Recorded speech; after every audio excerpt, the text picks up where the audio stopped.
Flappy Bird. Esse simples joguinho do Dong Nguyen, um designer e desenvolvedor vietnamita, conseguiu enlouquecer o mundo inteiro em apenas algumas semanas. Segundo o criador, a criação do Flappy Bird levou apenas alguns dias, e a propósito, o jogo originalmente se chamava Flap Flap. Mas o problema é que já havia um jogo com esse nome na App Store. Devido a esse fato, inventaram um novo nome, Flappy Bird. Assim, em 24 de maio de 2013, o jogo estreou na App Store. Até outubro, quase ninguém sabia disso. E então, como num passe de mágica, o jogo viralizou. E parecia que se falava só sobre isso nas redes sociais. Os jogadores faziam memes e compartilhavam sua indignação, pois descobriram que passar no Flappy Bird era praticamente impossível. Um dos jogadores chegou a afirmar que levou meia hora para marcar apenas 5 pontos. A opinião geral pode ser expressa em uma única frase: odeio esse jogo, mas não consigo parar. Sob tais condições, parecia que era fisicamente impossível chegar ao fim do Flappy Bird, até porque ninguém teria sangue frio bastante para isso. No entanto, as pessoas se esforçaram bastante e parece que alguém até conseguiu terminar. Bom, o jogo continua exatamente como deveria ser, um jogo que causa irritação a todos que o jogam. Com 999 pontos, o pássaro encontra Mario e fim. Imagine só a frustração do jogador. Pac-Man. Quando se trata de videogames clássicos, o Pac-Man é lembrado imediatamente. Ele é um fliperama visualmente simples, criado pela empresa japonesa Namco e lançado em 1980. A tarefa do jogador é controlar o Pac-Man e comer todos os pontos do labirinto, evitando os fantasmas que o perseguem. Cada um dos fantasmas tem seu próprio padrão de comportamento, movendo-se mais devagar do que o Pac-Man por um tempo, mas depois do 21º nível ele acelera e o jogo fica ainda mais difícil. Mas será que é possível ganhar? Bom, os jogadores realmente persistentes descobriram que tudo é bastante confuso. Segundo os desenvolvedores, o Pac-Man não deveria ter tido um fim, já que a crescente complexidade do jogo não permitiria ir longe, mas eles claramente subestimaram a popularidade desse fliperama. Assim, alguns jogadores conseguiram passar 255 níveis do jogo, que levaram várias horas, e no nível 256 detectaram um erro de software, cuja existência nem mesmo sabiam os desenvolvedores. Um dos fãs fanáticos do Pac-Man era Billy Mitchell. Em 3 de julho de 1999, Mitchell marcou o primeiro resultado perfeito, em 3.333.360 pontos no Pac-Man original, e assim entrou para a história. Mas o que acontece além do nível 255? No nível 256, a metade esquerda do labirinto é exibida corretamente e a direita é um conjunto aleatório de números coloridos, letras e outros símbolos, ou seja, um caos completo. No entanto, existe uma maneira de passar esse nível. Após o nível 256, o jogo recomeça no nível 1, mas os inimigos mantêm sua velocidade mais alta. E se você passar disso, então nada acontece. Você será simplesmente jogado no menu e o jogo é oferecido para começar de novo.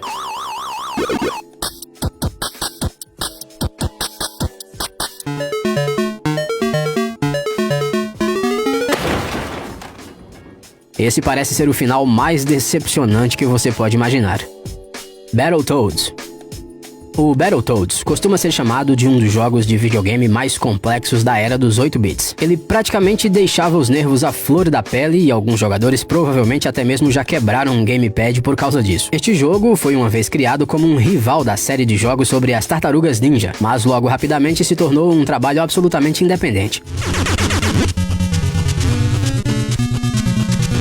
Nos anos 90, a passagem de níveis completa do Battletoads era considerada algo incrível e heróico. Até mesmo críticos de jogos sérios avaliaram os Battletoads por sua complexidade e alguns jogadores até o descreveram como ultrajante. A desigualdade de complexidade também causou uma reação negativa. Por exemplo, era muito mais fácil destruir muitos chefões em algumas etapas do que simplesmente chegar a eles. No entanto, o jogo se tornou um sucesso absoluto. Então, o que aguardava os jogadores mais insistentes e sortudos no final dessas aventuras épicas de sapos? Um confronto final. Os sapos de batalha no topo da Torre Negra enfrentavam a Rainha das Trevas. Após a derrota, ela, como uma boa vilã, declarava que este não era o fim. Girava em um redemoinho e voava para o espaço. Com o resgate de Pimple e Princesa Angélica, os 4 retornavam ao Abutre e o jogo terminava com créditos.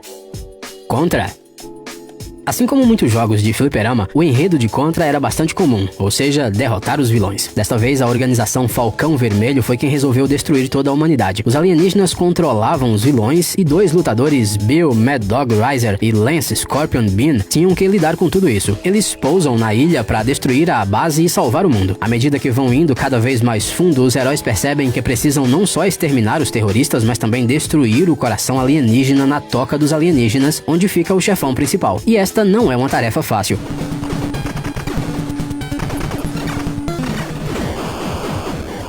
A cena final do jogo é um helicóptero saindo da ilha que explode com muita cor. Colorido para um jogo de 8 bits, claro. Depois disso, aparecem os créditos de felicitações, informando que os vilões foram destruídos, a Terra está salva e o jogador pode se considerar um herói. Donkey Kong.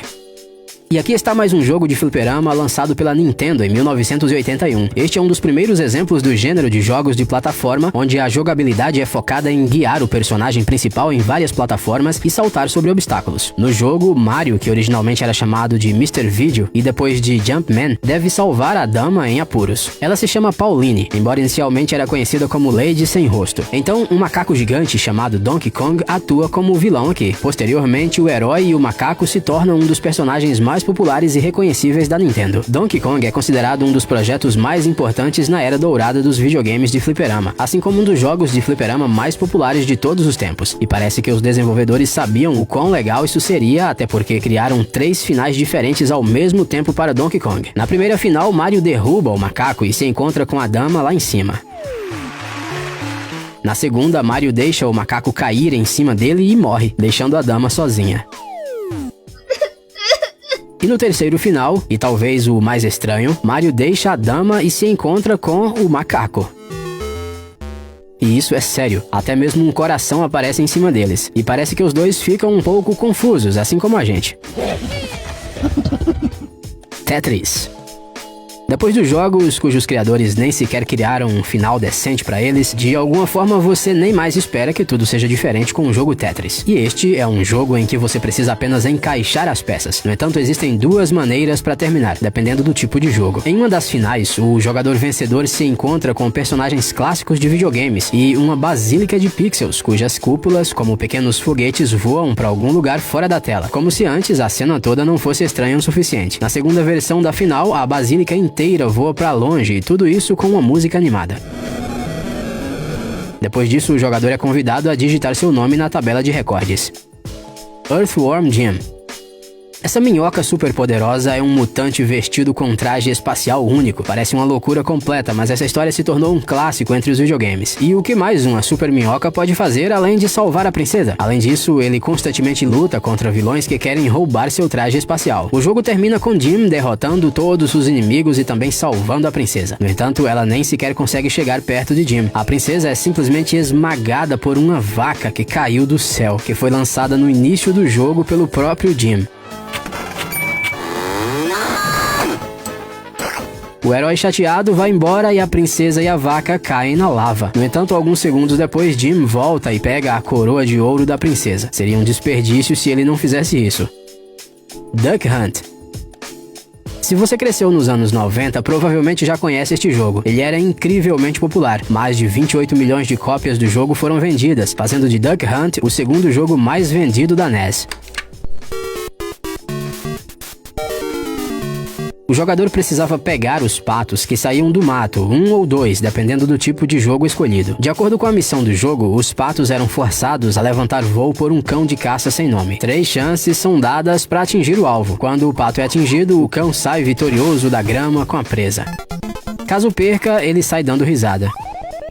A Game Daily e a revista oficial da Nintendo incluíram esse cão divertido na lista dos maiores momentos dos videogames. E quanto ao final do Duck Hunt, certamente deve ter algo de interessante para mostrar. Infelizmente, como muitos videogames antigos, Duck Hunt não tem um final deslumbrante. Quando um jogador atinge o nível 99 e passa, o nível muda para o 0 e começa uma enxurrada de patos.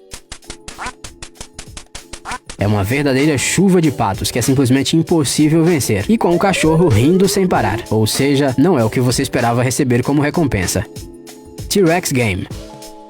Ao contrário dos jogos anteriores, todas as pessoas que usaram o Chrome já se depararam com isso. Quando você está tentando carregar uma página e de repente a conexão com a internet cai por algum motivo e você fica sem acesso à rede, em vez de ficar sem fazer nada, o Chrome oferece esse joguinho simples para você se entreter. Esse dinossauro de pixel precisa correr para frente e desviar dos obstáculos enquanto ganha pontos. Jogando isso, a espera pela conexão da internet é muito mais divertida. O T-Rex apareceu pela primeira vez no navegador em 2014 e, é claro, não poderia passar sem erros. Por exemplo, em dispositivos Android antigos, tudo dava terrivelmente errado, de modo que os criadores tiveram que recriar completamente esse joguinho simples. No entanto, agora é difícil até mesmo imaginar o Chrome sem esse dinossauro. Em 2018, o jogo foi jogado 270 milhões de vezes por mês. Chegou ao ponto de os criadores precisarem dar aos administradores corporativos a chance de desativar o jogo. O fato é que crianças em idade escolar e até adultos que deveriam trabalhar estavam muito viciados nisso. Mas, como qualquer outro jogo, o T-Rex Game tem um final, certo? O dinossauro acelera, o dia se transforma em noite e isso não pode durar para sempre, né? Bom, de acordo com Edward Jung, engenheiro do Google Chrome UX, levaria cerca de 17 milhões de anos para finalizar o jogo, mas provavelmente o espaço do seu teclado simplesmente não aguentaria isso.